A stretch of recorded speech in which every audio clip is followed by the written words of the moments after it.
Buenas tardes con todos.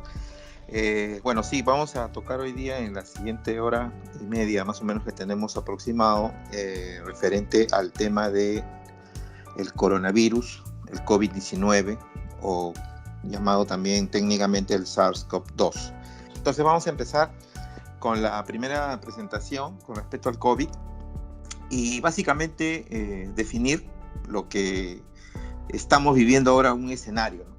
El escenario prácticamente donde nuestra normalidad se ha alterado, donde básicamente ya la vida no va a ser la misma, y ya lo estamos sufriendo, o padeciendo, mejor dicho, desde más o menos ya un mes y medio.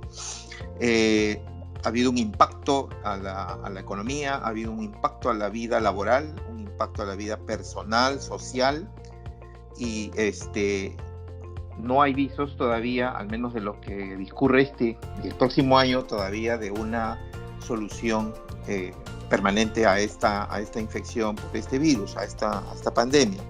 Entonces, prácticamente a nosotros nos enseñaron que el ser humano es un ser que se adapta a todo. Entonces, esta situación de la epidemia a nivel mundial nos obliga a adecuarnos y adaptarnos a vivir en modo COVID. Y para esto tenemos que ir aprendiendo una serie de comportamientos y también tener una serie de actitudes y conocimientos con respecto a esta enfermedad para poder desarrollar nuestra vida personal, nuestra vida laboral y social sin contratiempos y sin riesgo, o al menos mitigar el riesgo de contraer esta enfermedad y poder sufrirla, ¿no? No solo nosotros, sino también las personas que nos rodean en nuestro entorno. Y al decir las personas que nos rodean en nuestro entorno, hablo de nuestra familia cercana, de nuestra pareja, de nuestra esposa, nuestro esposo, nuestros hijos, nuestros padres, de nuestros compañeros de trabajo también, en el entorno laboral cercano, ahora que ya se va a estar dando escalonadamente la reapertura y el reinicio de actividades laborales post cuarentena. Entonces, hay una serie de situaciones que nosotros tenemos que ir adecuándonos y darnos cuenta que nuestra normalidad va a ser en base a esta adaptación al COVID, ¿ok? Muy bien, entonces, ¿qué cosa es la enfermedad del COVID? ¿Qué cosa es el coronavirus? El coronavirus es una enfermedad causada por un virus llamada SARS-CoV-2, que hasta diciembre del año 2019, antes de la epidemia que empezó en la ciudad de Wuhan, en China, no se conocía, no se tenía información al respecto. Este virus forma parte de una familia de varios virus. Inclusive estos virus antiguos, ya les llamo antiguos porque se conocen desde el siglo 800 después de Cristo, ¿no? Está el alfa coronavirus, está el beta coronavirus, el delta coronavirus, el gamma coronavirus. Entonces es una familia de virus de las cuales esta nueva variedad, esta nueva cepa de virus ha aparecido en nuestro medio, en nuestro globo terráqueo en forma epidémica a partir de diciembre del 2019, que afectó progresivamente de acuerdo al movimiento migratorio que han tenido las personas de China hacia otros lugares, y el Oriente cercano y Europa principalmente, donde ha afectado mucho, y posteriormente Estados Unidos y América Latina. Más o menos ese ha sido el comportamiento de esta epidemia, yendo desde Oriente hacia Occidente, ¿no? Entonces, esta enfermedad es causada por este virus, que se llama coronavirus. Lo llaman coronavirus justamente por el aspecto de corona que tiene, por esas protuberancias que tiene en su superficie de su cápsula, y esas protuberancias no son nada más que los receptores que tiene el virus, que muchos virus tienen, y que los utiliza para ingresar y penetrar a la célula del cuerpo humano, específicamente una célula ubicada en la mucosa, ¿no? De la nariz, la mucosa conjuntival, es decir, de los ojos, y la mucosa oral, a través de la boca, ¿no? Entonces, estos receptores ocasionan el contacto directo con la célula de nuestra mucosa y va a penetrar a la célula. Y dentro de esta célula va a sufrir una serie de replicaciones, de tal manera que la célula huésped le sirve de cobijo, le sirve de albergue y le sirve de alimento también para poder replicarse hasta que la célula estalla y ya no es solamente un virus el que ingresó, sino pueden haber muchos cientos o hasta miles de virus por cada célula que ingresa este organismo, este microorganismo. Entonces imagínense pues la replicación viral, ese es el fenómeno de replicación viral, es geométrico, porque por cada célula que infecta, a las horas pueden salir miles de estos microorganismos, ¿ok? Y esta gravedad va a depender de una palabra que seguramente ustedes han escuchado alguna vez, que se llama la carga viral, ¿no? La carga viral. Entonces, cuando estamos cerca de una persona que está en fase específicamente asintomática o sintomática, hay una gran expulsión de virus a través de sus secreciones. Y esta carga viral aumenta, lo cual conlleva a un mayor riesgo de contagio de las personas, ¿ok? Muy bien, entonces ya habiendo definido un poco lo que es el COVID, el SARS, pasamos a contemplar un poco cómo es el contagio, en qué grupos se da, y lógicamente este virus afecta a la totalidad de los seres humanos. No hay grupo etario que se salve de la infección o que se salve de enfermarse por este virus. Hablamos indistintamente a veces de infección y enfermedad, y son dos cosas diferentes, ¿no? La infección por el COVID involucra el ingreso del virus a nuestro organismo. No todos los que se infectan desarrollan enfermedad, ¿ok? La enfermedad ya es de por sí un deterioro de la salud, un daño a la salud. Entonces, siempre conllevamos estas dos concepciones.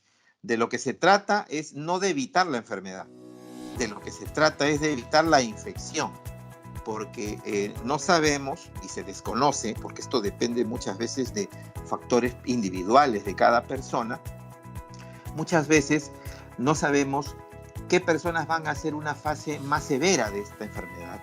Lógicamente, se han identificado y se han reconocido ciertos grupos de riesgo, como está en la diapositiva, que son las personas del grupo etario mayor de 60 años, las personas que tienen algún trastorno del aparato respiratorio de tipo crónico, por ejemplo, enfermedades pulmonares obstructivas crónicas, las personas que tienen algún trastorno cardiovascular, como hipertensión, insuficiencia cardíaca, aquellas personas que tienen obesidad, aquellas personas que tienen trastornos del sistema inmunológico.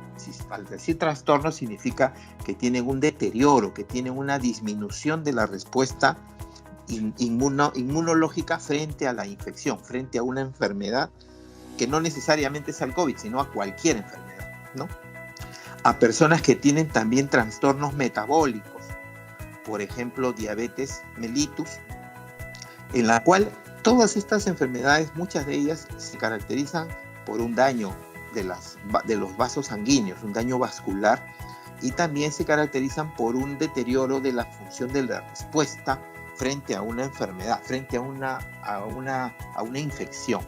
Eso le llamamos la respuesta inmune. Entonces, estas enfermedades, estos trastornos te condicionan mayor gravedad o mayor riesgo. Hablemos de riesgo, como la probabilidad de que te pueda ocasionar un daño grave o mayor. Entonces se habla de este riesgo mayor en este grupo de personas, pero no exento de que afecte a la totalidad de los seres humanos. O sea, se han visto ustedes mismos, seguro lo han visto por los medios de comunicación, que inclusive hasta los recién nacidos, cuando nacen de una mamá que tiene la infección, el niño puede nacer con la infección, ¿no?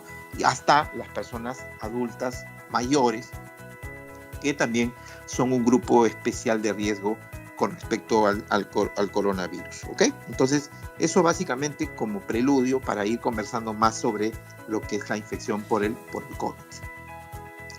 Y el COVID, lógicamente, tiene una manera de ingresar, ¿no? Tiene una forma de ingresar.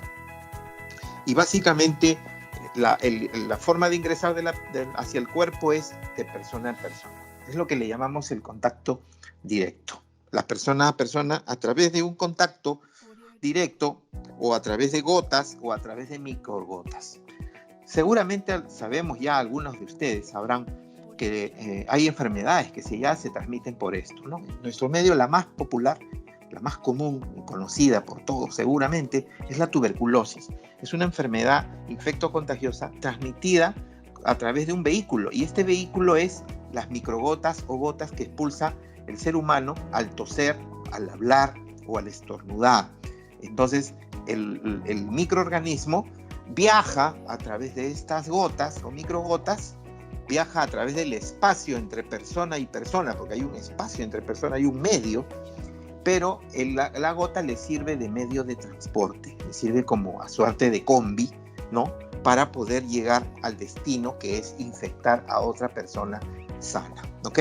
Entonces se transmite a través de las gotas, de las microgotas, y a través del contacto directo, es decir, piel con piel. Cuando yo doy la mano a una persona, esta persona tiene o ha estornudado o ha tosido y se ha cubierto con la mano, entonces la mano la tiene impregnada de secreción o de gotas o microgotas, y al darle yo la mano, pues estoy recibiendo su carga viral para que pueda ingresar a través de mi cuerpo. Lógicamente, la mano es la herramienta más importante que tiene el ser humano, y no solamente eso, sino que la mayoría, por no decir casi todos los seres humanos, tenemos una alta frecuencia de tocarnos la cara con las manos. Nos tocamos el cabello, nos tocamos la oreja, nos tocamos la frente, la mejilla, el mentón, la nariz, nos frotamos los ojos. Entonces, se ha estudiado esto, básicamente, que los seres humanos tocan su cara aproximadamente 26 veces por hora. Imagínense, la alta frecuencia de contacto de una mano.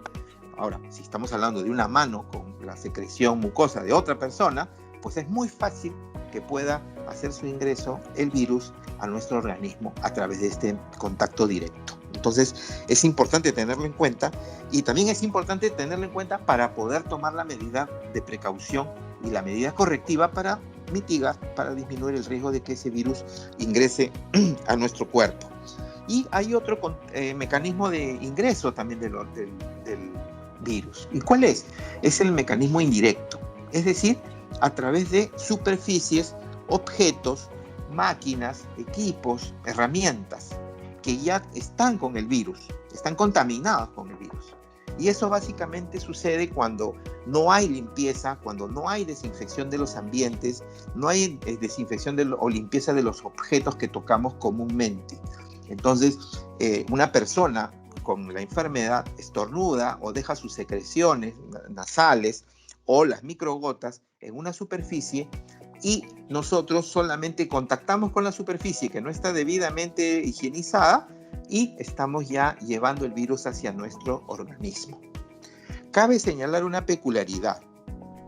Este virus tiene una larga sobrevida en superficies inertes. Se ha estudiado, esto lo estudió la OMS y también la CDC en determinadas publicaciones, y se ha demostrado que el virus tiene o al menos es viable,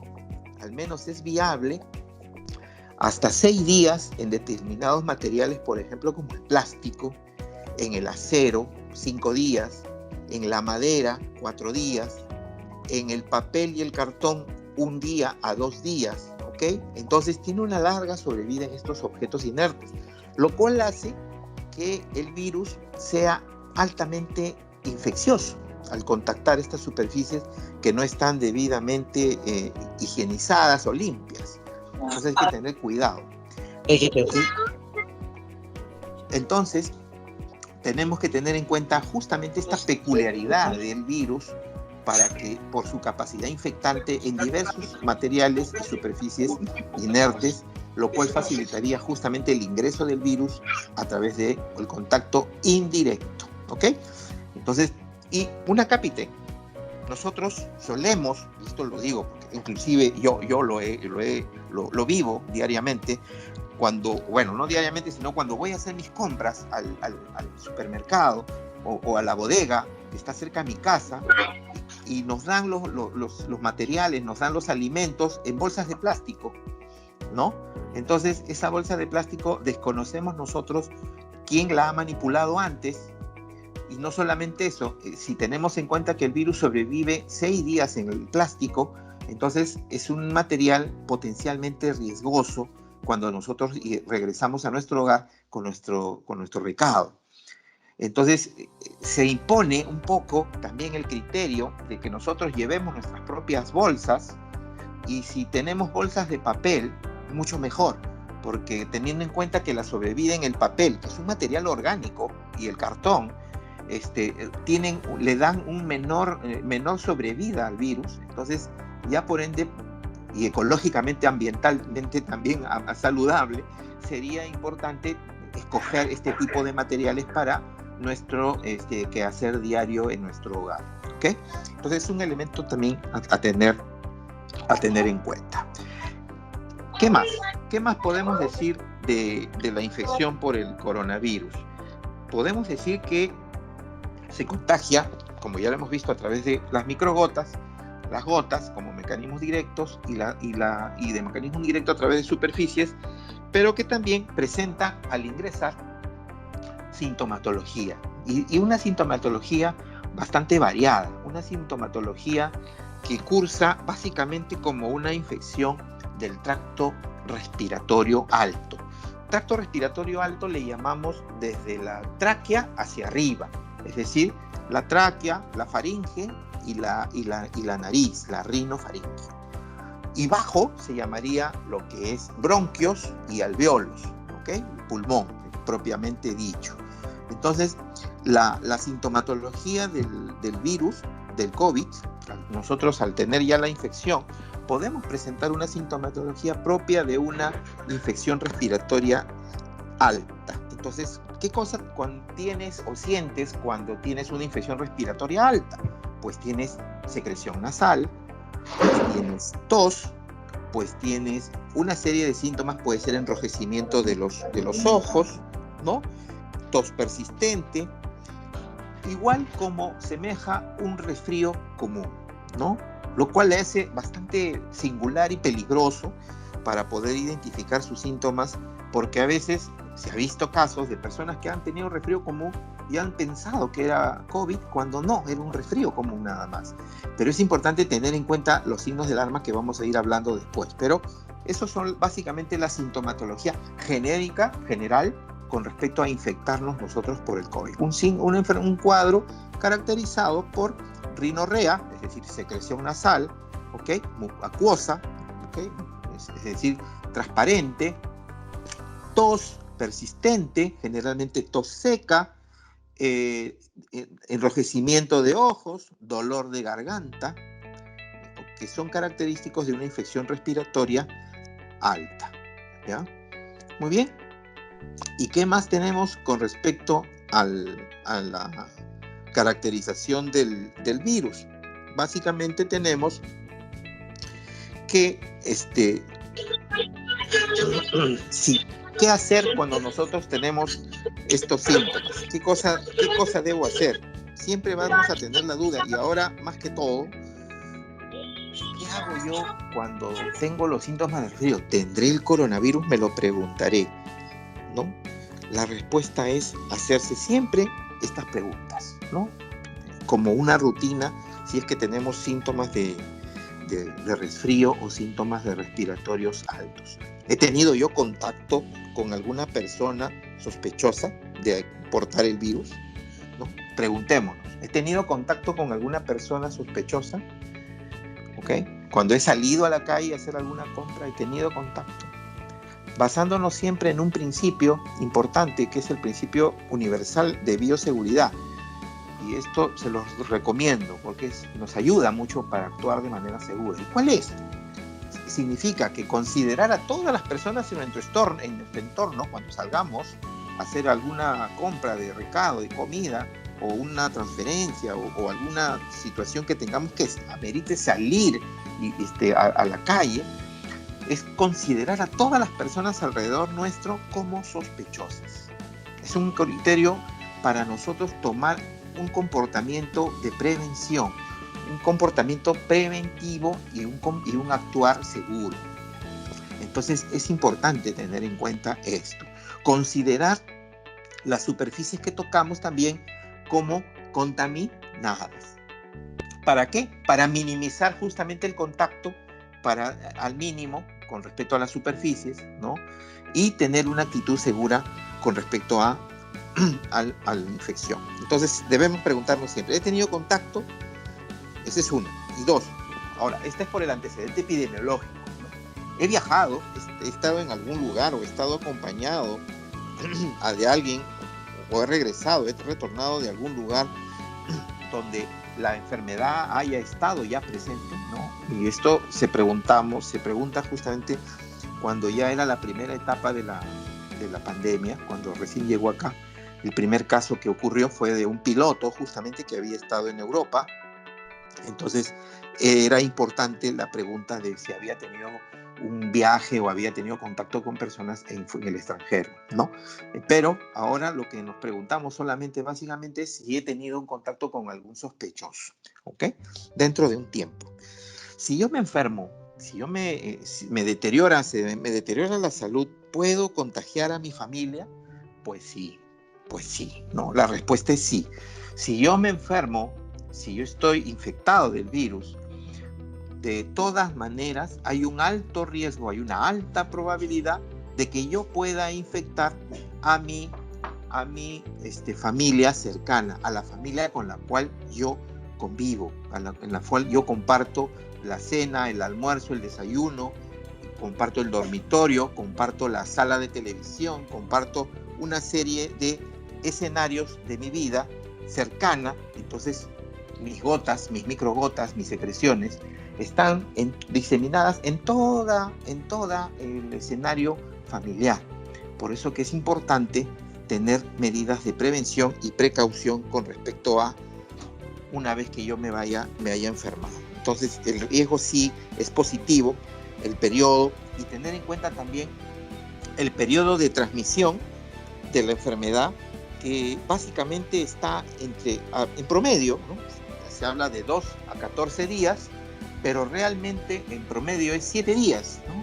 Pero hay un margen mínimo y un margen máximo de 2 a 14 días. Entonces tengamos en cuenta esto, y no solamente el tema del tiempo, de la temporalidad de la enfermedad, en promedio de la fase de inicio de síntomas, sino de que muchas veces las personas no remiten, no tienen síntomas.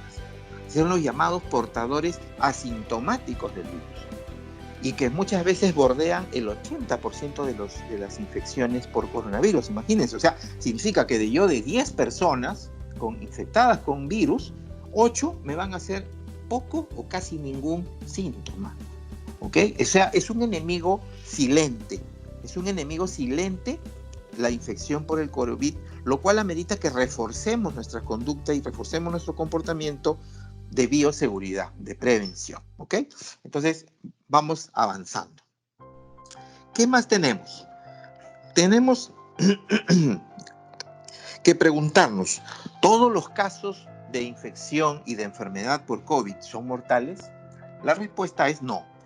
Como les digo, hay un 85%, de acuerdo a las series estadísticas que han venido de España, de Italia, y que las que nosotros tenemos acá, y que coinciden bastante, estas series estadísticas, que establecen que la enfermedad en un 80-85% cursa con un cuadro asintomático o de pocos síntomas, ¿ya? El resto, estamos hablando de un 20%, digamos, un 15% hace síntomas un poco más intensos de la enfermedad, con insuficiencia de aire respiratoria, y un 5% restante hace un cuadro muy severo, que amerita hospitalización y amerita inclusive estar en un respirador mecánico. ¿Ok? Ahora el tema de los ventiladores mecánicos está de las conversaciones comunes en todos los medios de comunicación. Entonces un 5% amerita manejo por ventilador en unidad de cuidados intensivos. Y de eso, 2.5% a 3% representa la mortalidad por este virus. Entonces se registra que de 100 casos, si extrapolamos a 100 casos, aproximadamente entre 2 a 3 personas morirán por la enfermedad del COVID-19. Esa es una mortalidad que se llama baja, pero no deja de ser dramática y que afecta a muchas familias, ¿ok? Entonces, siempre tenemos una probabilidad de mortalidad o de hacer un caso severo, pero esta probabilidad es baja, es baja. Eso no significa que bajemos la guardia, eso no significa que deje de tener yo medidas de precaución, ¿no? Como a veces he tenido oportunidad de escucharlo en jóvenes, decir, no, a mí no me va a afectar. Entonces toman una actitud poco responsable con respecto a las medidas de prevención y lo único que hacen es convertirse en vehículos de la enfermedad a otras personas cercanas a él que potencialmente van a ser afectadas con mayor severidad. Entonces es un elemento a tener en cuenta justamente cuando hablamos de la mortalidad. Otra pregunta que es importante, y también hay una serie de noticias falsas al respecto. Hoy día escuché una en los medios sociales, que después vamos a un poco hablar de eso, es, ¿existe algún tratamiento, existe alguna vacuna o tratamiento para el COVID? No existe vacuna a la fecha, ¿no? Se están haciendo estudios, se están haciendo evaluaciones experimentales en varios países del mundo, pero aún no se cuenta con una vacuna. Y de acuerdo a las experiencias que se tienen en la ciencia respecto a las vacunas, que amerita un ensayo en animales y amerita después un ensayo experimental en humanos y después amerita la recopilación de esta información de manera estadística, no es posible o sería poco serio decir que tengamos una vacuna a finales de este año o al otro año, ¿no? Todavía es difícil asegurar eso y no se cuenta a la fecha con vacuna ni con tratamiento específico, es decir, un tratamiento que mate directamente o elimine directamente al virus. No existe un tratamiento específico. Lo que existe es un tratamiento, un manejo, un tratamiento paliativo de los efectos del virus en el organismo. Si tienes insuficiencia respiratoria, si tienes disminución de la concentración del oxígeno en tu sangre, que eso se llama hipoxia, tienes esa situación en tu cuerpo, se tiene que dar ventilación, se te tiene que dar oxígeno. Es decir, algo que contrarreste esta sintomatología. Eso es una medida paliativa. Eso no cura el virus, pero lo que hace es manejar las complicaciones de la enfermedad. Entonces, eso es lo que se da actualmente en los centros de salud, en los establecimientos hospitalarios del MINSA y del Seguro y en las clínicas privadas. Vamos a ir a hablar un poco más allá del tratamiento, ¿no?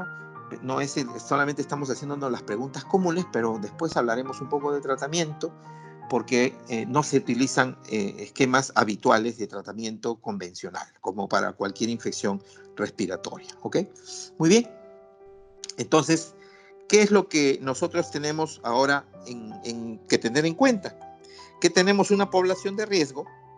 O sea, todos podemos ser afectados, pero tenemos una población en riesgo, que son las personas mayores de 60 y las personas con comorbilidades específicas que hemos hablado, respiratorias, cardiovasculares, metabólicas y inmunológicas, ¿ok? Entonces, ahí en la lámina dice EPOC, ¿no? Por si acaso, EPOC son las siglas de una enfermedad llamada, por sus siglas, enfermedad pulmonar obstructiva crónica. El EPOC es un conjunto de enfermedades que están categorizadas en ese grupo. Está el asma, están las bronquiectasias, están las bronquitis crónicas, una serie de enfermedades respiratorias caracterizadas dentro de este gran grupo llamadas EPOC, ¿ok? Muy bien, entonces eso es lo que tenemos como información confirmada y validada mundialmente y también acá en nuestro país a través de las normas técnicas que emite el MINSA y que las va cambiando con cierta periodicidad de acuerdo a cómo se actualiza los conocimientos médicos a nivel mundial y de acuerdo a las características propias de nuestra población. No podemos necesariamente valorar lo que le pasa a un italiano, a un español, a un norteamericano con lo que le pasa a un peruano. No necesariamente hacemos el mismo cuadro idéntico, ¿no? Entonces hay que tener cuidado. ¿Se acuerdan? Seguramente ustedes escucharon que uno de los síntomas era la disminución de la olfacción, ¿no? La anosmia. Pues sí, se puede dar anosmia, pero eso era más característico de un tipo de población mediterránea, caracterizada pues por españoles y por italianos, y que no necesariamente se puede dar en una población mestiza como la nuestra. ¿Ok? Entonces hay que tener siempre estas precauciones para no caer en el error de la interpretación de una enfermedad porque lo leímos en algún lugar. Entonces es importante por eso consultar al profesional de la salud, consultar al médico para que nos pueda orientar y nos pueda guiar hacia una información veraz y transparente. ¿Ok? Entonces hemos hablado de muchas palabras epidemiológicas y que a veces no tenemos claras las cosas. Entonces, ¿qué cosa es un contacto? ¿No? Claramente, cuando dice, oye, tú has tenido contacto, usted señorita, usted señor, usted joven, ¿ha tenido algún contacto con alguna persona sospechosa de infección por COVID? ¿Y qué cosa es un contacto? Remitámonos a una definición para tener clara qué cosa es, ¿no? Entonces, un contacto, de todas maneras, es una persona, porque esto se transmite de persona a persona, que, por ejemplo, puede visitarnos, puede compartir con nosotros o puede residir en nuestro mismo ambiente donde nosotros nos desarrollamos o de repente trabajamos, o es una persona que nos acompaña en un viaje en la cual nosotros mantenemos una cercanía por un tiempo, por un periodo de tiempo. Este periodo de tiempo se ha determinado más o menos. Dicen, ¿cuánto es el tiempo mínimo para que yo me pueda infectar de COVID? Algunos refieren que puede ser minutos, como por ejemplo menos de 30 minutos, ¿ok? Estar en un ambiente saturado del virus, entonces donde haya contactos con personas o con las secreciones de estas personas que puedan ocasionar que yo pueda adquirir justamente la infección. Entonces, eso es un contacto, se define como el contacto. Esta persona con la cual yo comparto, ¿ok? Yo comparto. Lógicamente, tiene que haber ciertos requisitos para este contacto cercano. Es decir, que esté a menos de la distancia social, menos de un metro 50, menos de 1 metro de distancia, ¿ok? Que esté en cualquier medio de transporte, no solamente hablemos de un ambiente domiciliario hogareño, sino también que pueda estar en un medio de transporte, o que esté también esta persona dentro de los 14 días después de iniciados síntomas, ¿ok? O sea, esté en el periodo infectante de la enfermedad. Esas son las definiciones y las categorías que nosotros podemos detallar como contacto. Entonces, si yo voy a un supermercado, voy a tener contacto con personas. Son contactos, porque vamos a compartir un servicio bancario. Vamos a tener un tiempo mínimo de estancia en esta instalación. Y vamos a tener de repente a una persona cercana a menos de 1 metro. Entonces, eso se caracteriza en el contacto. ¿Ok? Muy bien, sigamos con otra definición importante para poder tener las cosas claras y no caer en un error de interpretación. ¿Y qué cosa es? Ahora, un caso sospechoso. Un caso sospechoso es también, por supuesto, una persona que presenta ya una infección respiratoria aguda y que lleva por lo menos 2 síntomas. Una infección respiratoria de tipo, llamémosle, leve, pero que tiene que tener por lo menos 2 síntomas. Por ejemplo, de los síntomas, la lista de síntomas son la tos, que tenga dolor de garganta, que tenga rinorrea o congestión nasal, nariz tupida, ¿ok? Nariz tupida, congestión nasal o nariz tupida, o que tenga cierto fastidio o cierto disconfort para respirar, ¿ok? Entonces, estas personas, si tienen 2 de los síntomas, aquí hemos hablado de 4, pero si tienen de estos 4, 2, esa persona se constituye en un caso sospechoso de COVID, ¿ok? Básicamente, tenerlo en cuenta para poder nosotros separar quién puede ser sospechoso y quién no. Entonces, tiene por lo menos esos 2 síntomas y adicionalmente hayamos tenido o haya tenido esta persona un contacto con un caso confirmado de COVID. Un caso confirmado o probable hasta 14 días antes de los síntomas. ¿Okay? Entonces debe haber estado en el periodo infectante. Lógicamente el tema de la historia de viaje ya un poco queda en segundo término, ¿no? Porque ya estamos en una fase comunitaria donde ya el antecedente de viaje ya lo soslayamos, ¿no? Ya no lo tenemos tan en cuenta como al inicio de la epidemia, donde sí era importante como antecedente. Pero las cosas las dejo en ese sentido. 2 síntomas de estos 4 y adicionalmente el contacto con un caso confirmado o en un caso altamente probable por sintomatología. ¿Qué más? Entonces tenemos ese tipo de categorización de caso sospechoso. Pero también, ¿qué podemos decir con respecto a otro caso sospechoso? Cuando tenemos, por ejemplo, no solamente una infección respiratoria leve, sino también podemos tener una enfermedad respiratoria grave. Entonces, ¿por qué? Porque la manifestación del virus se puede dar de estas maneras. Puede ser en el 80% leve. Ok. Es una enfermedad leve. Tienes 2 síntomas más un contacto. Puede ser coronavirus. Muy bien. O de frente puedes ir debutando en un corto tiempo, ¿no? Y esto, el por qué es acelerado, por qué esta fase es más rápida, más virulenta, también dependerá de los factores de riesgo que podamos nosotros reunir, ¿no? Cuando se habla de los factores de riesgo, imagínense una persona que pueda ser hipertensa, tiene un factor de riesgo, pero también adicionalmente es diabética, son 2 factores de riesgo. Y adicionalmente puede ser asmática, o sea, puede reunir 2 o 3 o hasta 4 o 5 factores de riesgo. Entonces, hay que tener en cuenta, ¿no? Como decimos en medicina, todos tenemos derecho a tener nuestras enfermedades propias. Entonces podemos reunir estos 2 o 3 síntomas, entonces la severidad, el cuadro puede ser mucho más severo. Entonces, si una persona debuta con un cuadro de infección respiratoria grave, como por ejemplo que tenga fiebre alta, fiebre de 38, más de 38 grados centígrados, que tenga una tos persistente, que tenga dificultad respiratoria, es decir, que para respirar se le sienta que hace un esfuerzo para respirar.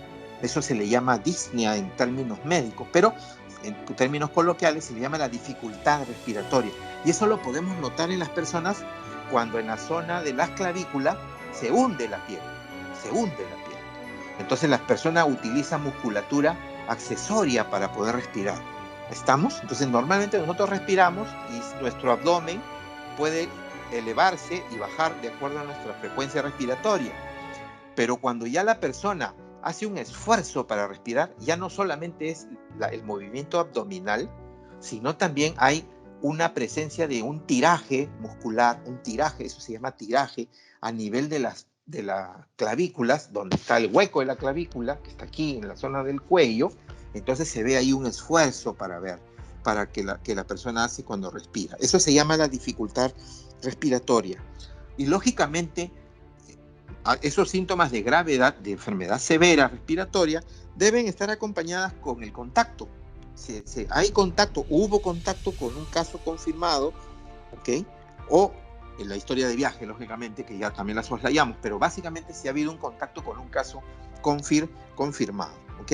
Entonces, lamentablemente, y por las características de nuestra idiosincrasia peruana, actualmente no sabemos, cuando uno sale a la calle a hacer una compra, a hacer una caminata para ir a una operación bancaria, no sé, no sabemos quién está infectado, quién es caso confirmado, porque la gente con enfermedad está saliendo en muchos lados de Lima, o en muchos distritos de Lima, y en otras regiones también. Entonces, y la prueba fue cuando detectaron en los mercados, ¿no?, que de 500, más de 150 personas eran COVID positivo. Entonces imagínense, de 500 personas, casi el 30% o el 33% de estas personas eran positivas. Entonces tú le estás comprando, como dijo por ahí el presidente Vizcarra, tú estás comprando tu lechuga, estás comprando tu tomate, tu carne, y te estás trayendo de yapa tu enfermedad COVID ya en tu mucosa nasal o en tu mucosa oral o en tu mucosa conjuntival. Entonces, por eso es que es complicadísimo actualmente determinar el caso confirmado. No lo sabemos quién es. Por eso les dije el principio de bioseguridad. Tener en consideración a todas las personas que portan el virus, para nosotros tener medidas de prevención y protección. ¿Ok? Entonces, y un poco de estadística, ya que estaba conversando hace un momentito estaba hablando del tema de las regiones y del incumplimiento de las medidas de cuarentena. Miren, ¿no? Básicamente en el Perú, miren cómo se distribuye, le hago un pequeño zoom a la presentación. Miren el mapa del Perú, cómo está la distribución geográfica por departamentos. En rojo son los que están ahorita prácticamente saturados de COVID. Lógicamente está la zona del oriente peruano, Pucurí, Ucayali, está Loreto, el norte del Perú, Tumbes, y en descendiendo, Tumbes, Piura, Lambayeque y Trujillo, ¿no?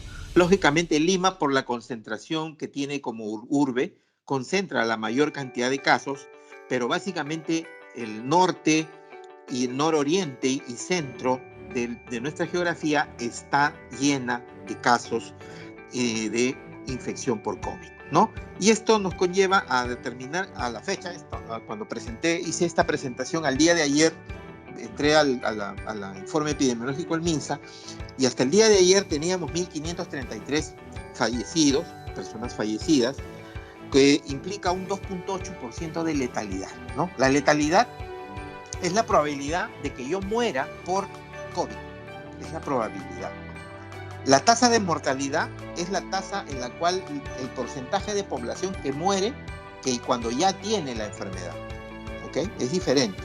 La tasa de la letalidad se entiende como una probabilidad futuro. Una persona sana, una persona en el Perú, ¿cuál es la tasa de letalidad? Mira, si te diera el COVID, tienes una probabilidad del 2.8% de fallecer. Así se lee esta tasa de letalidad, ¿ok? Por eso está en rojo y en blanco, hay una escala ahí de valor, si ustedes lo pueden ver, las probabilidades de más letalidad están justamente en estos departamentos que hemos estado hablando, ¿no? Y lógicamente está ahí el ranking, ¿no? El ranking que no es honroso, pero es un ranking de donde la situación actual con respecto al número de casos a nivel nacional. ¿Qué más tenemos? Un poco más de estadística. Lógicamente tenemos la confirmación de los casos, la positividad. Miren, hasta el día de ayer se hizo 429.458 pruebas, de las cuales resultaron positivas 50.817. Estas fueron descompuestas en dos, las pruebas rápidas y las moleculares. Miren, las pruebas rápidas fueron 36.000 y las pruebas moleculares 18.500, ¿ok? Entonces, esto es un poco las cifras que tenemos nosotros vigentes hasta el día de ayer que cerró la estadística de la Oficina de Epidemiología del MINSA.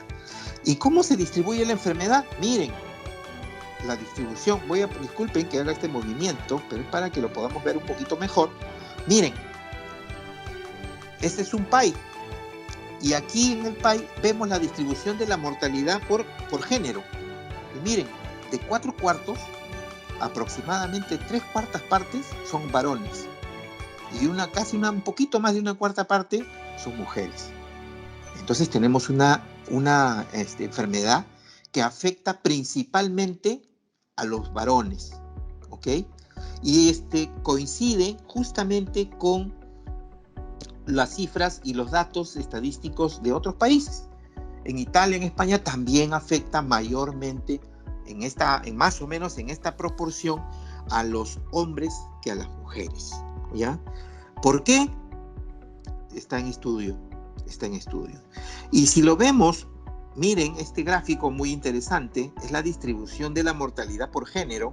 A la derecha varones, a la izquierda mujeres en color oscuro rojo, por grupos de edad. Si bien nos han enseñado, nos han informado que la enfermedad afecta básicamente a personas mayores de 60, en nuestro medio no solamente es el grupo afectado el de 60, sino que también significativamente el grupo de 50 años. Miren, el grupo de 50 años, de 50 a 59 años, tiene también una alta tasa de mortalidad, casi tan alta como el grupo de 70 a 79 años, tan alta como ese grupo. ¿Ok? Entonces miren, y eso posiblemente todavía no tiene una explicación concluyente, se deba quizás a que hay grupos de edad, entre paréntesis, desde los 50 a partir, en que muchas personas debutan ya con enfermedades preexistentes, debutan con su diabetes, debutan con su hipertensión arterial, debutan con sus enfermedades respiratorias, ¿ok? O debutan con algún problema de cáncer, ¿ok? Entonces, eso posiblemente sea una explicación de por qué a este grupo de edad también estadísticamente está significativamente presente, ¿ok? Entonces, miren, prácticamente no se salva ningún grupo etario, pero la concentración de los casos está entre los 50 para arriba, ¿no? ¿Ok? Entonces, esta es la estadística que tenemos vigente en nuestro país hasta el día de ayer, porque es donde preparé yo la presentación. Esto es un poco más informativo, esto es básicamente con respecto al uso de las camas UCI, que no es un tema muy importante desde el punto de vista de la capacitación que estamos haciendo, porque lo único que va a contribuir es generarnos un poco de ansiedad, ¿no? Porque si lo vemos aquí, si vemos la disponibilidad de casos de camas que tenemos de ventiladores, pues la mayoría están copados. Miren lo que queda solamente como disponibilidad de centros hospitalarios con ventilador disponible, ¿no? Más o menos un 12% de lo que tenemos como oferta de camas disponibles en hospitales del MINSA y del Salud en total y privados, ¿no? Entonces hay muy poca cobertura todavía y muy poca oferta, hay una demanda y esto se va a ir cubriendo conforme el pico de enfermedad siga subiendo. Y lamentablemente hoy día el presidente ha dado la mala noticia de que esta cuarentena todavía se prolonga hasta el 24 de mayo justamente por el incumplimiento y la diseminación explosiva que tiene la enfermedad en nuestro medio, en nuestro país. ¿Ok? Muy bien. Entonces, son datos estadísticos que nos van a dar ayuda a perfilar un poco dónde estamos. Pero, ¿qué podemos hacer? La pregunta es esa, ¿no? Ya está el virus aquí en nuestro país, está el virus en mi ciudad, está el virus en la calle. ¿Qué podemos hacer? Entonces la solución, la alternativa que nosotros echamos a mano es la prevención. Una vez más, las actividades de prevenciones no solamente nos van a evitar, nos van a proteger, sino también van a ser mucho más económicas que una vez que tengamos la enfermedad, asumir ese costo. Y al decir asumir ese costo, no solo me refiero al tema del costo económico, sino también al costo emocional, al costo afectivo y al costo que representa la pérdida de una persona querida en nuestro hogar, y al costo que involucra desde el punto de vista el impacto a nuestra propia familia en temas de la pérdida, la falta de un padre o la falta de una madre. ¿Ok?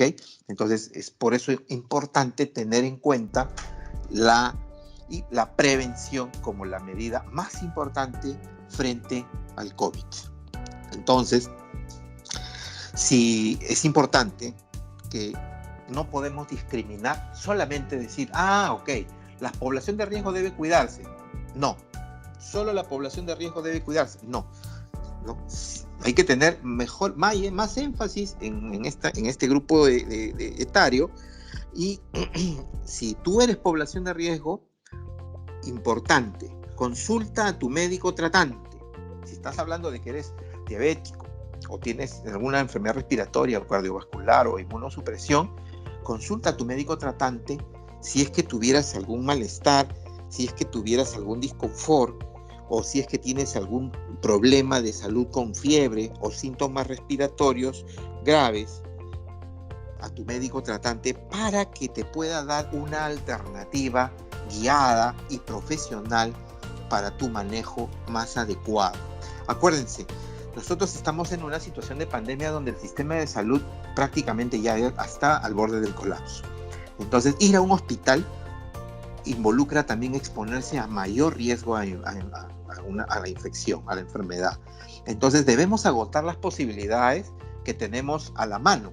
Si tenemos un médico al cual podemos llamar, o un médico al cual podemos consultar, un sistema de salud que podemos acceder digitalmente a telemedicina, hay varias herramientas que nosotros como personas podemos tener para consultar a nuestro, y quién más que nuestro médico tratante que nos conoce nuestra situación, conoce nuestra enfermedad, para guiarnos adecuadamente antes de proceder, lógicamente, a un centro hospitalario, ¿ok? Entonces hay que tener en cuenta esto como un principio de prevención, básicamente, ¿ok? Entonces, ¿qué tenemos que hacer prácticamente? ¿Qué recomendaciones para estas poblaciones? Al comienzo de la epidemia se discutió este tema de las vacunas. Las vacunaciones, que se suspendan las vacunaciones de neumococo, pero las vacunas representan siempre un mecanismo de protección de las personas. Justamente vacunarse contra la influenza, contra el neumococo, de acuerdo al grupo de edad que nosotros podamos tener, siempre va a ser un escudo adicional que vamos a tener. Entonces, cuando sea ya posible vacunarnos, pues pongámonos al día en nuestro esquema de vacunas de acuerdo a nuestros grupos de edad. Los esquemas de vacunas no solamente son para niños, tenemos para niños, para niños infantes, tenemos para adolescentes, tenemos vacunas para grupos por edades de 20 a 40, de 50, de 50 a 70, para mayores de 70. O sea, el Ministerio de Salud tiene un esquema nacional de vacunaciones de acuerdo al grupo de edad. Sería importante revisar este esquema de vacunas, en dónde me ubico, para poder actualizar mi esquema de vacunas, ¿ok? Dentro de las cuales, si estamos hablando de adultos, se impone muchas veces, la de influenza, la de neumococo, sin contar pues la de tétanos, sin contarle la difteria, sin contar la de sarampión, papera, rubiola, ¿no? Hace unos días leí un artículo en el cual decía que posiblemente las próximas pandemias sean de polio, ¿no? Y de sarampión, porque a raíz de esta pandemia en muchos países del mundo se ha dejado de vacunar por la situación pandémica para el COVID. Entonces, basta que haya un caso en algún punto del planeta de poliomielitis, o basta que haya un caso de sarampión, para que la probabilidad de que llegue de un continente a otro se haga. Entonces, es importante por eso reforzar nuestras vacunas. No es ser alarmista, sino es tener en cuenta siempre que si tenemos esta herramienta a la mano, que es las inmunizaciones, pues hagámosla, echemos mano de ellas. Quitémonos el temor a las agujas. Esto se hace con un tema de salud pública para protegernos nosotros y proteger a los demás, ¿ok? Acudir a mis controles cuando me toca. Lógicamente, a la fecha, muchas personas tienen controles médicos. Entonces, si tengo mi control, coordinar con mi médico tratante mi control que me tocaba en estas épocas para no descuidar mi enfermedad de fondo. Evitar los lugares donde haya mucho conglomerado de personas, mucha afluencia de público. Entonces, estas personas tienen que tener estas precauciones con mayor énfasis, ¿no? No solamente ellos, todos, pero ellos más. Evitar el contacto directo con personas que tengan síntomas respiratorios altos, aún dentro de casa. Si hay una persona con un cuadro respiratorio alto en casa, debuta, pues inmediatamente tomar las medidas de aislamiento, ponerla en una habitación, ponerle la mascarilla respectiva, mascarilla quirúrgica de tela, para que esta persona disminuya la expulsión de la carga viral hacia el ambiente, no lo sature de virus y disminuye el riesgo de contagiar a las personas cercanas en su entorno de casa, ¿ok? Entonces, es importante.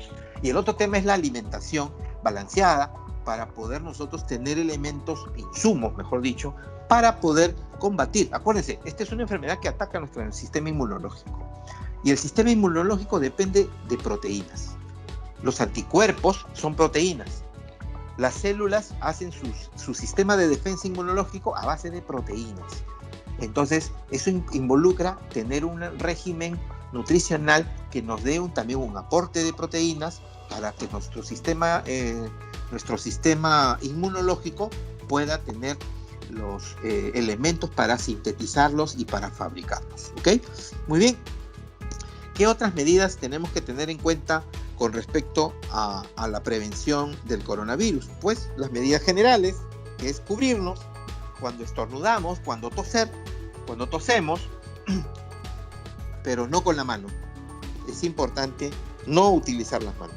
Utilizar el pliegue del codo, como está en la imagen, ¿ok? No utilizar la mano. Si tosemos y estornudamos cubriéndonos la boca y la nariz con la mano, pues nuestra mano va a estar impregnada de carga viral o de mucosidad que potencialmente puede ser contagiosa. ¿Estamos? Entonces, no hay que romper la cadena de contagio a través de estas prácticas de higiene para evitar contagiar a otras personas, contagiar en nuestro entorno o fuera a otras personas, ¿ok? Entonces es importante las prácticas saludables, mejor dicho, las prácticas de higiene para la prevención. ¿Qué otra medida general importante? Lavado de manos con agua y jabón, el lavado de manos, que tiene que tener un tiempo de 20 segundos, lavarnos las palmas, frotar las palmas, frotar el dorso de la mano, frotar las zonas entre los dedos, ¿ok?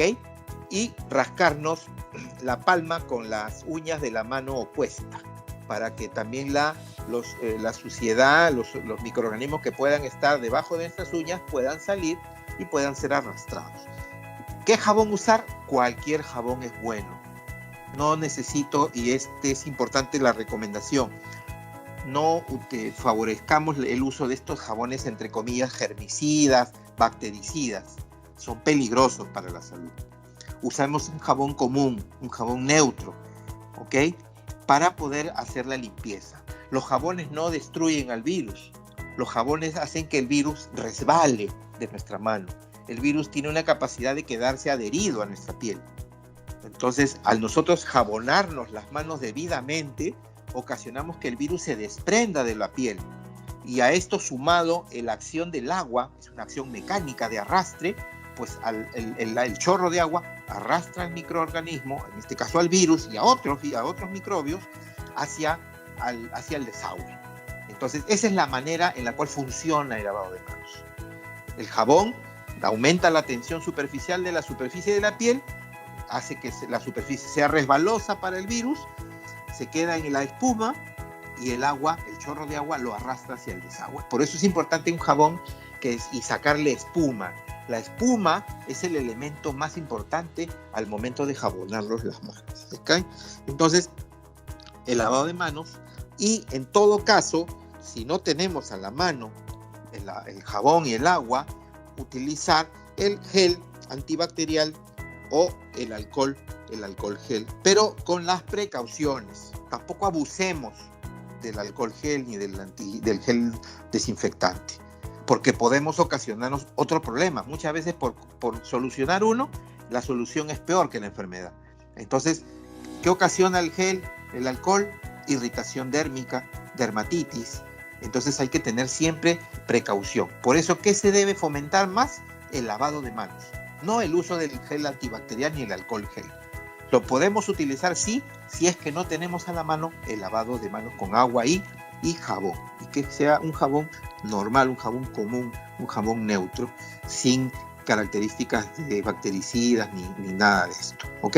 Muy bien. Entonces, eso como mensaje importante para que nosotros lo hagamos en casa.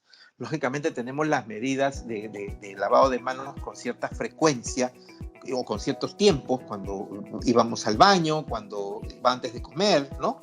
Cuando regresamos de la calle, pero también de repente es necesario implementar una frecuencia un poco más intensa de lavado de manos en nuestro propio hogar, o cuando cogemos a nuestra mascota, ¿no? Entonces, o cuando después de hacer limpieza, o después de desinfectar las cosas que traemos de la calle, también un lavado de manos es muy, muy importante. Evitar tocarse la cara, esa es otra medida de prevención.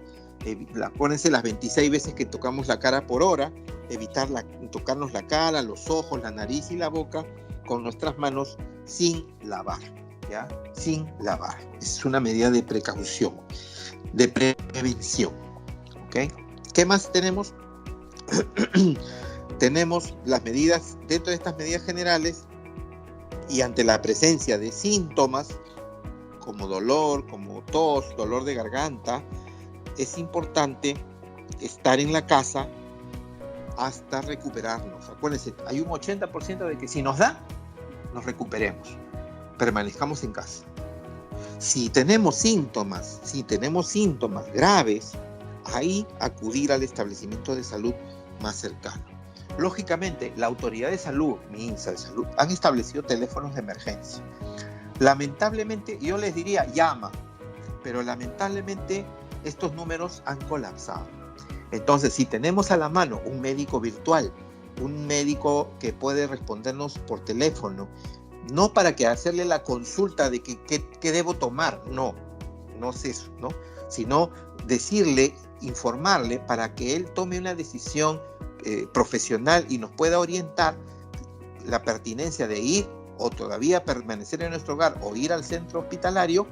Es importante tenerlo en cuenta, pero sin desmerecer si el paciente, la persona en casa tiene síntomas graves. Ya sabemos cuáles son: fiebre de más de 38 grados, tos persistente severa, y insuficiencia respiratoria, ese esfuerzo que hace la persona para respirar, ¿ok? Entonces, tener en cuenta estas medidas generales de prevención. ¿Qué otras medidas tenemos que tener en cuenta? Es evitar el contacto, cuando no sea necesario, con personas con síntomas de resfrío, ese es uno, y evitar el saludo con las personas en la calle, el saludo, el contacto directo con las personas. ¿Por qué lo digo? Obvio, doctor, yo ahorita estoy en mi casa en cuarentena. Sí, pero estas medidas no solamente te van a servir para la cuarentena, estas medidas van a servir cuando salgas de la cuarentena. Estas medidas de precaución las tenemos que mantener por lo menos todo este año y lo que viene del año próximo. Y no solamente eso, porque a veces nosotros actuamos de manera inconsciente. Me ha tocado evidenciarlo cuando he estado en la calle y se encuentran amigos en el centro comercial, en el supermercado, y se saludan y tienden a darse la mano, tienden a darse un abrazo. Entonces hay que tener siempre presente en nuestra mente, internalizar esto, de evitar el contacto directo con las personas, ¿ok? Acuérdense, principio básico de bioseguridad: considerar a todos como sospechosos, ¿ya? No es que pensemos mal, pero sí solamente lo hacemos por nuestro cuidado. Mantenerlas. Y otro elemento importante, estamos hablando de medidas preventivas sobre la persona, pero también tenemos que tener medidas preventivas sobre el ambiente. Y una de las medidas preventivas sobre el ambiente es mantener limpias las superficies que contactamos, las superficies donde hacemos tomamos nuestros alimentos, donde escribimos, la mesa de comedor, la mesa de la sala, la mesa de la cocina, donde vemos televisión, el baño. O sea, todas las superficies debemos mantenerlas limpias e higienizadas, ¿ok? Entonces, para esto usamos una serie de sustancias que pueden y que eliminan el virus. Así he estudiado este tema de las sustancias también, y va un poco el comentario a esto. Cuando empezó la epidemia, se empezaron a estudiar si el virus tenía una larga sobrevida, qué cosa lo mata. Entonces se encontró que lo mata el alcohol al 65%, el alcohol etílico, el etanol, al 65% de concentración, 65% de concentración, alcohol. Lo mata el agua oxigenada, es decir, el peróxido de hidrógeno, tal como lo compramos nosotros en la farmacia, en la botica. El peróxido de hidrógeno destruye al virus. El alcohol etílico al 65% lo destruye al virus, ¿ok? Entonces, ¿qué más lo mata al virus? El hipoclorito de sodio, llamada comúnmente la lejía, al 10% lo mata al virus, ¿ya? ¿Por qué hablo de esto? Porque hay otras sustancias que se utilizan en la limpieza, por ejemplo, los amonios cuaternarios, que son una serie de jabones llamadas amonios cuaternarios, que tienen menos eficiencia para matar al virus. Entonces hay que tener cuidado, porque pensamos que lo está matando y realmente no no en la debida eficiencia, con la debida eficacia, perdón. Entonces es mejor utilizar estas sustancias, con los pros y contras que tienen, porque también pueden ser irritantes, ¿no? La lejía es un cáustico, ¿no? Y ha habido muchos casos de consultas médicas por dermatitis, por problemas de emergencias, por quemaduras, por la lejía, o problemas de contacto de dermatitis alérgicas por el uso continuo de los gel desinfectantes. Entonces hay que tener cuidado. Si vamos a desinfectar superficies, utilizar medios de protección, una barrera, un guante, para poder nosotros tocar, manipular estas sustancias, la lejía sobre todo, para desinfectar pisos, para desinfectar paredes, o la sustancia que vamos a utilizar para desinfectar las superficies, y también nuestra computadora, nuestro celular, ¿no? Y hay que tener en cuenta y claramente qué sustancia voy a echarle. No le voy a echar lejía a mi celular, porque si no lo va a deteriorar, lo va a destruir. Entonces tenemos que tener en cuenta que el alcohol en un spray pequeño puede ser un elemento importante, ¿no? Inclusive no solamente nuestro celular, nuestro llavero, nuestros documentos. Cuando hemos tenido oportunidad de salir, nos han pedido el DNI, el brevete o el pase vehicular, ¿no? En mi caso, yo soy médico, ¿no? Entonces tienes que también, al retornar a tu casa, hacer un procedimiento de limpieza y desinfección de estos elementos, ¿ok? Importante lo que vamos a usar, ¿ya? Entonces, nos queda claro que la prevención es la forma más económica, más sencilla, ¿ok? Y que más perdura y la más valiosa para evitar justamente la diseminación de esta enfermedad. Es importante que quede claro este tema de la prevención en todos los escenarios y en todos los ambientes donde estemos nosotros desenvolviéndonos, ¿ok? Lógicamente, la prevención desde antes de esta epidemia ya se veía. Me acuerdo de la epidemia del cólera. La solución está en tus manos, era el lema. Igualmente con el COVID. La solución está en tus manos. Lávate las manos, ¿ya? Lávate las manos. Entonces, este es un pequeño flujograma con respecto al COVID. Entonces, lógicamente, esto lo he jalado de lo que es el MINSA y de salud. Contactar al 103, al 117, voy a ir moviéndolo para que lo podamos ir viendo. Si tienes síntomas respiratorios, si no tienes factores de riesgo y no has tenido el contacto epidemiológico, entonces, ¿qué se recomienda? Consejería. Ese es el manejo escalonado, ¿no? Se recomienda consejería preventiva, promocional, es decir, reforzarle las conductas saludables, ¿ok? El uso de mascarilla y el aislamiento domiciliario. Entonces estamos hablando de una persona que tiene un cuadro respiratorio, pero no tiene factores de riesgo y no ha tenido, al parecer, contacto, ¿ya? Por ejemplo, yo tengo a mi hija que estudia acá en la universidad, su clase virtual es acá, no sale para nada a la calle, ella no tiene contactos, pero de repente puede tener un cuadro de respiratorio y no tiene factores de riesgo. Entonces lo que hay que hacer es consejería, preventivo promocional, uso de mascarilla, aislamiento domiciliario. La tengo en casa, ¿ok? Lógicamente la consejería tiene que ser por una persona entrenada y capacitada. La otra situación es aquel sintomático respiratorio, pero que también ha demostrado un contacto epidemiológico. Ya sabemos qué cosa es un contacto. Y que tiene factores de riesgo adicionalmente. Entonces, ¿qué se le hace? Inmediatamente se aísla, aislamiento domiciliario más tratamiento de los síntomas. Es decir, ya esto amerita que lo sea evaluado por un médico para el manejo de los síntomas, ¿ya? El Ministerio de Salud actualiza su esquema de tratamiento casi semanalmente, está haciendo cambios en su manejo. Entonces, y estas medicinas que involucran el tratamiento domiciliario tienen que estar obligatoriamente bajo la supervisión de un médico. No nos automediquemos, ¿ok? Se está promulgando, en los esquemas de manejo, el uso de ciertas sustancias que alteran la coagulación. Si nosotros cometemos el error de automedicarnos con un anticoagulante, pues nos podemos ocasionar la muerte por una hemorragia interna. ¿Estamos? O podemos perder la vista si tomamos un antibiótico determinado que se está utilizando para el manejo de esta enfermedad.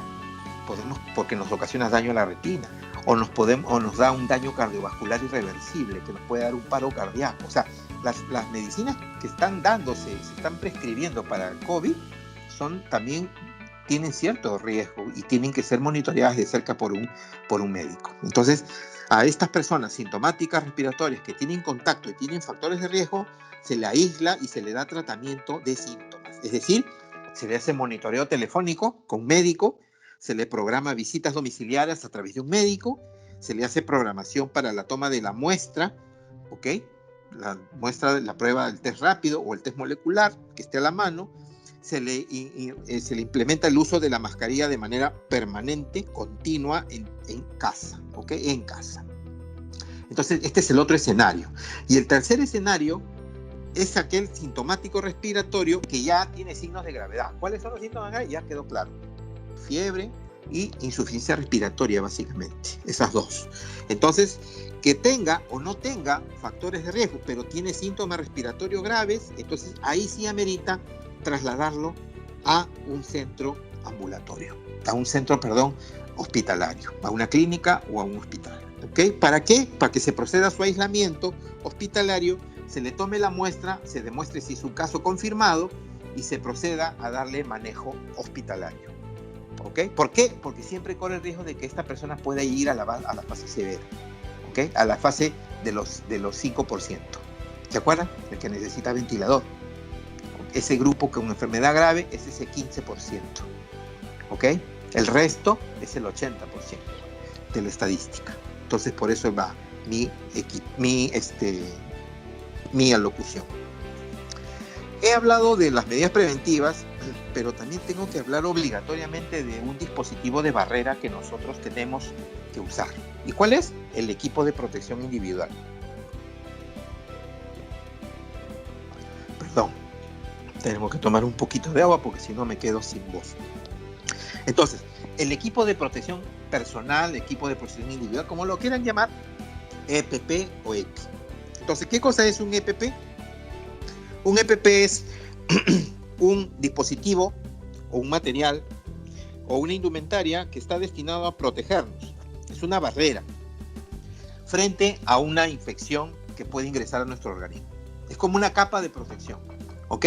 En este caso, hay diversos tipos de protección individual. Tenemos protección visual, de ojos, los lentes, los Google, llamémoslo, protección auditiva, protección de nariz y boca a través de respiradores o mascarillas, ¿ok?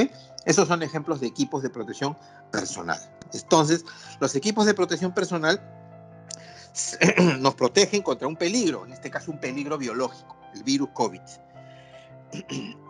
Es importante que el EPP no nos genere nuevos riesgos, ¿ok? Importante, acuérdense, cuando tú traes una mascarilla de la calle puesta, te la estás usando, la parte externa es la parte contaminada.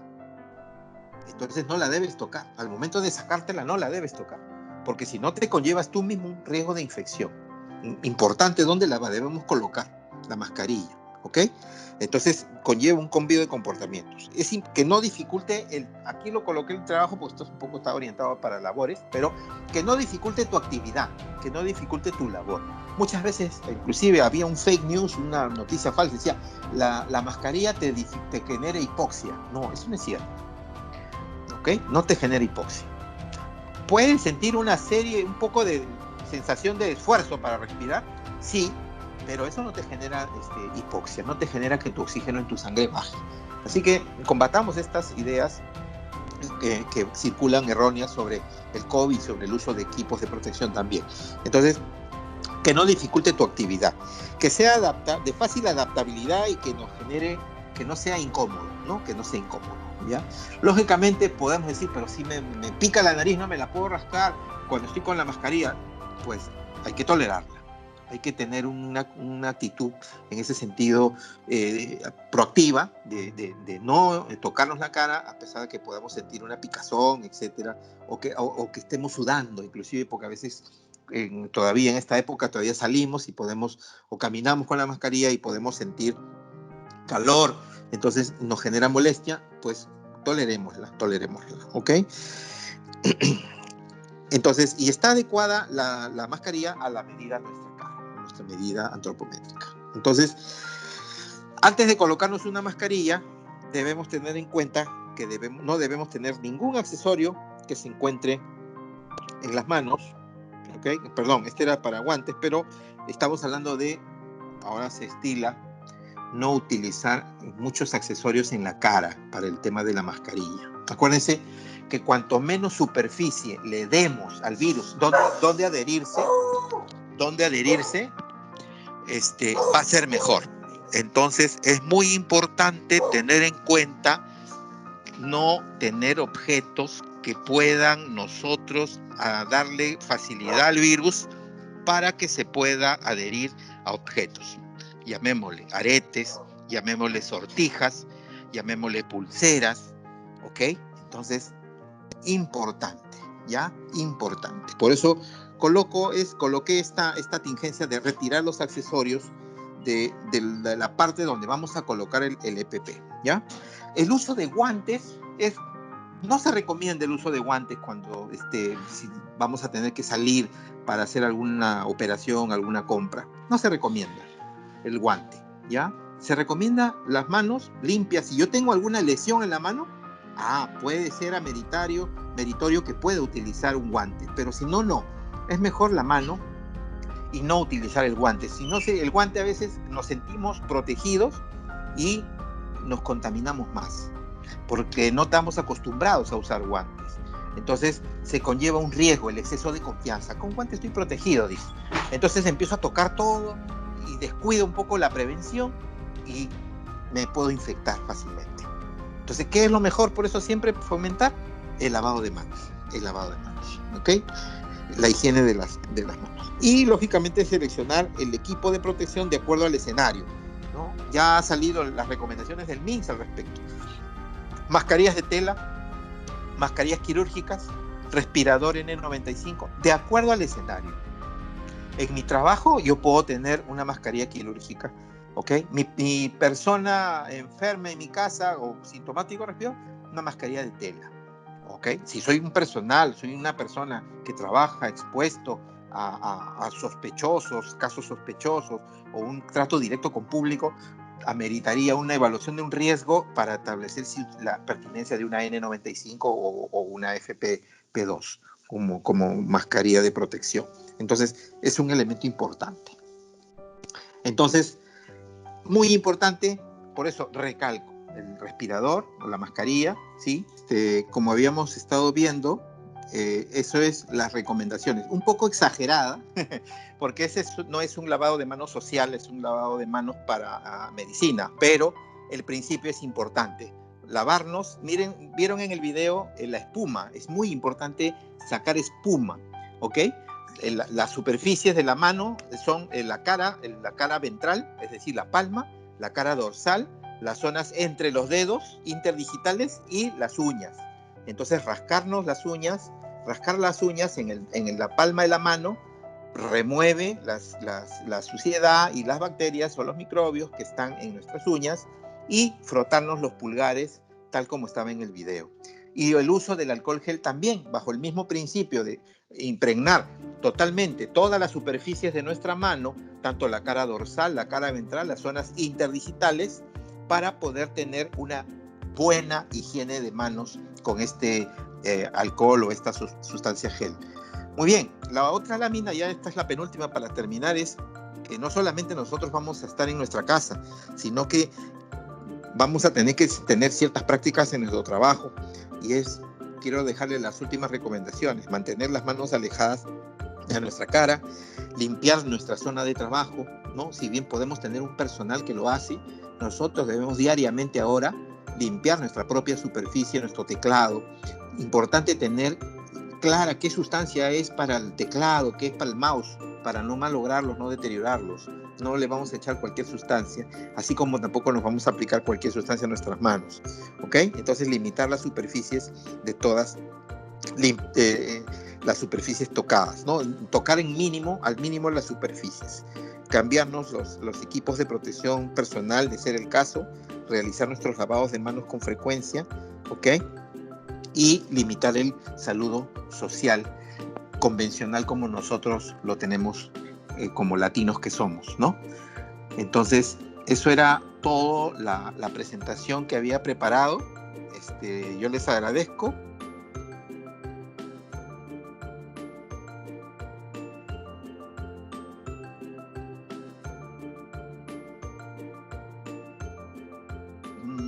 Bueno, el pescado es un alimento altamente proteico. Siempre se recomienda el consumo de pescado, ¿no? Entonces, pero también tenemos la evidencia de que el virus afecta, nosotros somos el afectado. Si bien se ha encontrado felinos en el zoológico contaminados con el virus, no se conoce transmisión de animal a persona, ¿ya? Ideas que salieron también del murciélago, por consumir murciélago, no tienen evidencia científica, no tienen evidencia médica, ¿ya? Entonces, ¿pero qué recomendamos? Principio de prevención. Si vamos a comer pescado, que este pescado sea comprado en las debidas condiciones higiénicas, que sea limpiado debidamente por nosotros al llegar a la casa y que sea también preparado debidamente. Es decir, se recomendaría tenerlo frito o sancochado o al vapor para que no tenga ningún problema de riesgo, ¿ya? De ser el caso. No estoy diciendo que el pescado nos contagie, no es esto, sino que es mejor tener el principio de prevención y pescado cocinado, ¿ok? Acordémonos que el virus muere a los 60 grados, ¿ok? A los 60 grados de temperatura muere. Por eso que cuando se han hecho estudios en materiales, la radiación UV lo mata el virus, la radiación solar lo mata, pero después de un tiempo.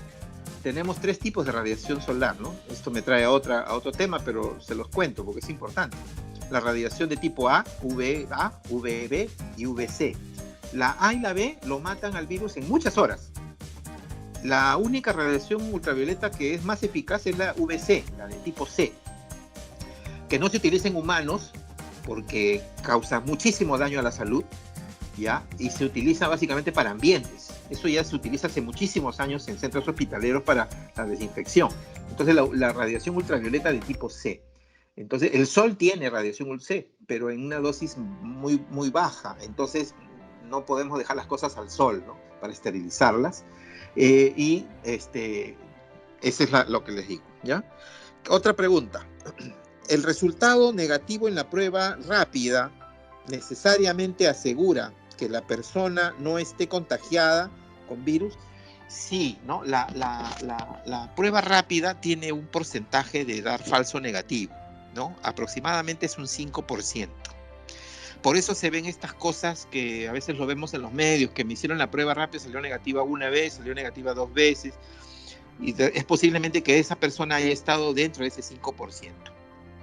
Eso no significa que la prueba no sirva, porque sí sirve en el 95% de casos, ¿no? Lo que pasa es que es una prueba echada más a la mano más rápidamente porque, uno, es económica, se puede utilizar en gran cantidad en poblaciones, y segundo, que te lo da inmediatamente. En cambio, la prueba molecular puede tomar horas. Entonces, hay que correrse en cierto modo el costo-beneficio.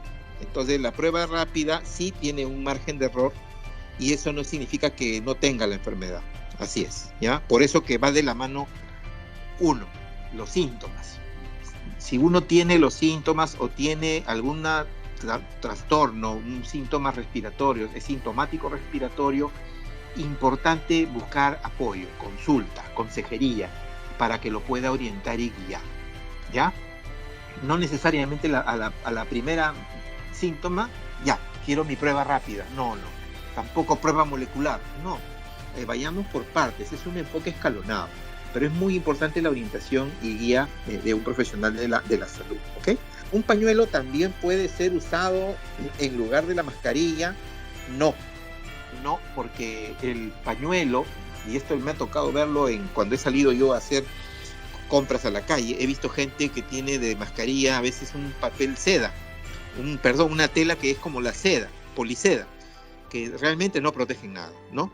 Acuérdense, el equipo de protección, la mascarilla, tiene 2 funciones. Una es protegernos de un caso sospechoso que ingrese a nuestro cuerpo y también que evite que yo expulse mi secreción al exterior.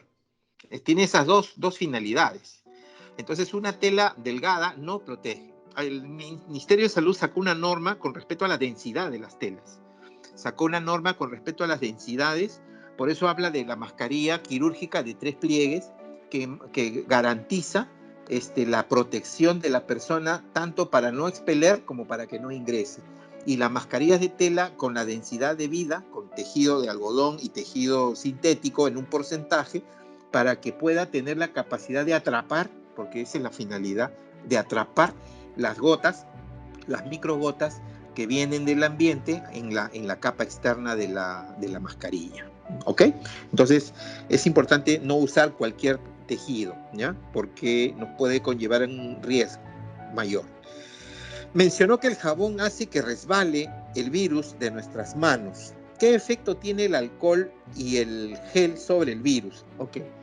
El alcohol destruye la capa proteica del virus, ¿ok? El alcohol lo lisa, ¿no? No vamos a hablar de la lejía, porque no te puedes echar lejía en las manos, pero el alcohol tiene este efecto. El jabón actúa sobre la tensión superficial de la superficie de la mano, ocasionando que el virus se desprenda de la superficie y el agua lo arrastre, ¿no? Por eso es importante. Y el alcohol es un efecto bactericida y virocida. Entonces, virocida significa que mata al virus, lo destruye al degradar su capa externa que lo protege, tiene una cápside proteica, entonces lo degrada y lo mata. ¿Okay? Ese es el mecanismo de acción de este tipo de alcohol. Tanto del alcohol etílico como del alcohol isopropílico, que también podemos utilizarlo y lo encontramos en los gel antibacterial.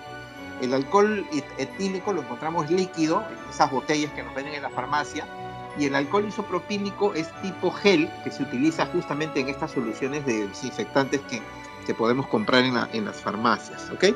Importante la concentración. Importante que veamos siempre el nivel de concentración de estos alcoholes, ¿ya? No sé si ustedes han visto, y esto me trae a colación un comentario, los famosos túneles de desinfección que estuvieron de boga hace unas semanas, ¿no? ¿Qué te hacían? Te rociaban lejía diluida o alcohol diluido. Pero la lejía diluida a una concentración tan baja que no lo mataba al virus. Entonces, la gente se exponía a inhalar lejía, a que su piel se haga una alergia por el efecto de la lejía y no mataba el virus. Entonces era peor la enfermedad, peor era la cura que la enfermedad en sí. ¿Ok? Entonces no alentemos esto. ¿Y por qué? Por la concentración. Si utilizamos una concentración baja de alcohol, no va a tener efecto. No va a tener ese efecto. Por eso habló de 65% de alcohol en porcentaje. ¿eh?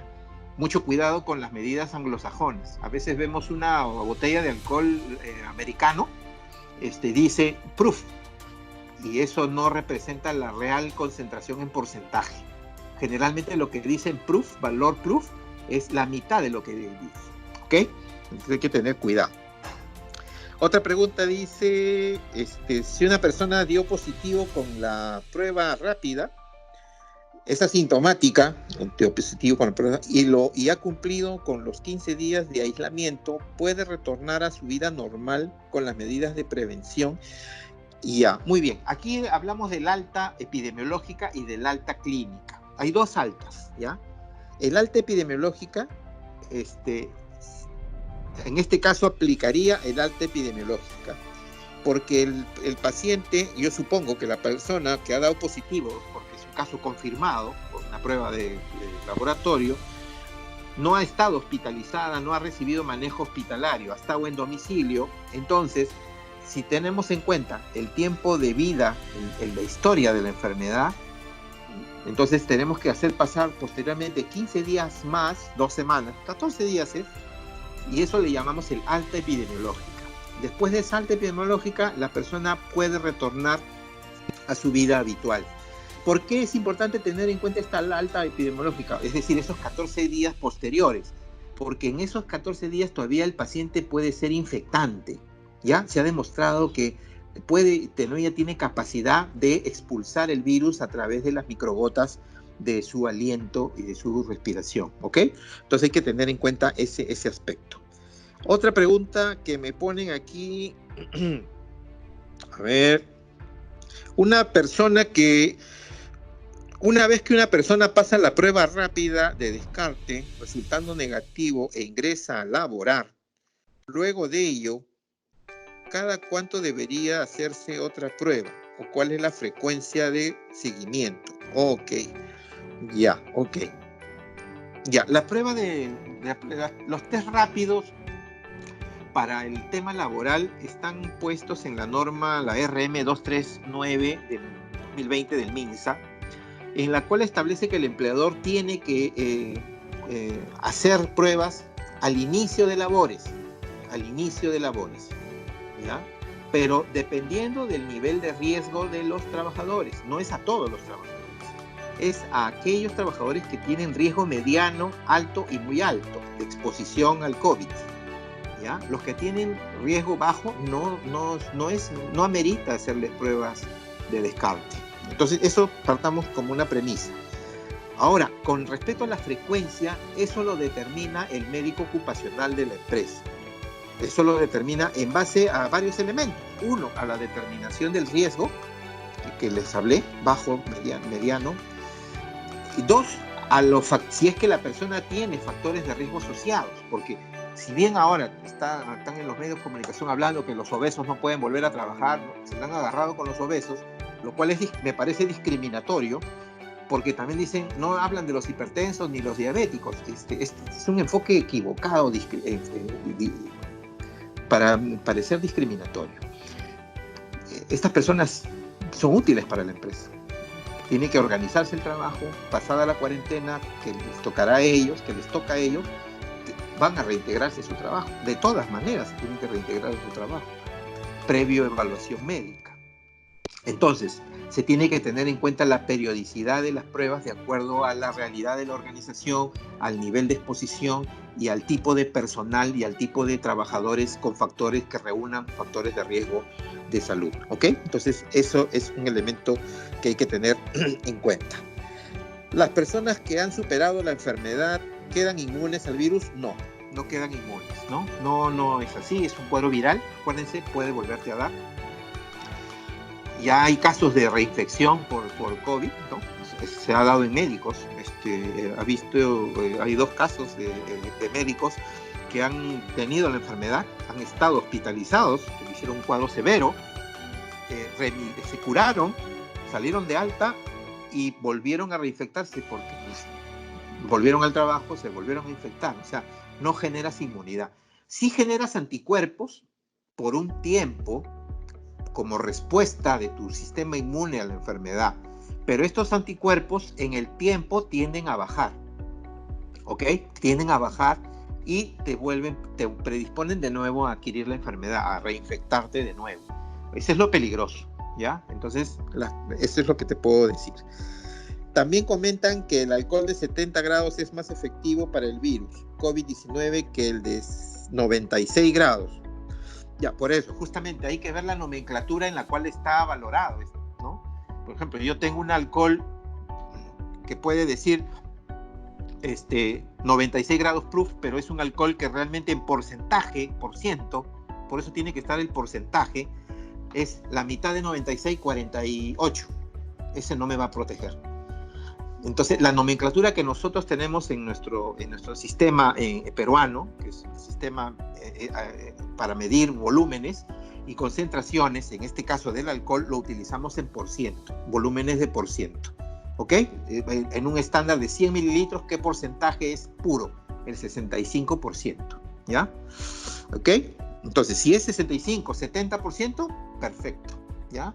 Tampoco digamos, yo quiero un alcohol para que me proteja más de ese 80, 90. No, porque acuérdense que el alcohol degrada las proteínas. Entonces me puede destruir la queratina de mi piel. La mano, nuestras células de la piel, tienen una capa protectora que es una capa de queratina. Y la queratina, de la cual está hecho también nuestro cabello y nuestras uñas, son proteínas. Entonces esta queratina puede ser degradada por un alcohol de esta graduación de más concentración y puede generarme grietas en la piel y me puede generar heridas en la piel. Y estoy abriéndole la puerta al virus para que se meta. Entonces hay que tener cuidado con el uso de los alcoholes, ¿no? Es como cuando vienen estas noticias también de personas, ¿no? Doctor, me curo con 500 miligramos de tal pastilla. Sí, mejor tomo un gramo, ¿no? Un gramo para estar más sano. Este criterio no aplica en salud. porque significa exponerme más a un agente químico. Lo mismo sucede con el alcohol. Si utilizo un alcohol de mayor graduación alcohólica, lo más probable es que me genere un problema de salud. ¿Ok? Entonces hay que tener precaución. Muy bien, y la última pregunta, a ver. Doctor, si sabemos que debemos proteger los ojos, ¿por qué a todas las personas no se les exige que usen lentes? ¿No cree que los últimos contagios han sido por los ojos? Muy bien.